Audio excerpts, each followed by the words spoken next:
Margarita. Oh Mario. Oh Mario. Stai attento. Oh no. Aggiunti, saluti, a giudizio mio. È molto più attivo. Poi 45 anni, ero un mio amico, non gli dico mica male. Ma allora 45 anni, sai che sta qui. Stamattina Siamo comici. Margarita, accetta su mazzata. La gioco, come sono fatte? Stiamo senza me, o venire tu vabbè, che poi no, ma stiamo senza me a me. Margarita, 45 anni che deve ora. A Gioacchino ha sempre rispettato. Anche se tu zucchiao, una mica la zucchiata. E così io ma è un zucchiaraggio mica, sono un silenzio. Non mi posso mica rampare così con te. Ah, so, ti la gutta come un tempo. È che vuoi? Un tempo che... Allora, come lo sai, ma manda a casa di che posto, se lo continui. Ma io allora...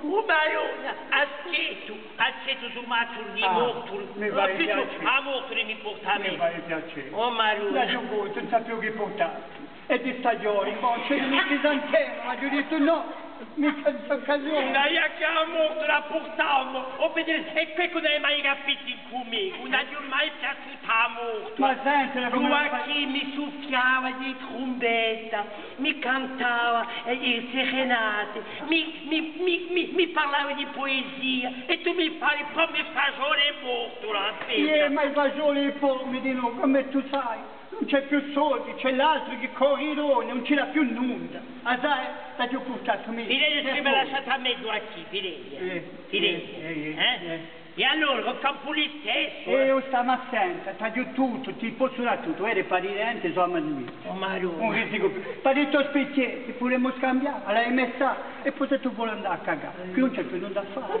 Allora faremo così, Parawa, puoi aspettare di noi un po'? Oh, di no, manco 45 anni. Allora faremo così, ti ringrazio. Buoni, molta radio, presto. Va bene. Voga, Sanca, perché sono sfiattato. Vai a riposarti, vai a riposarti. Ma...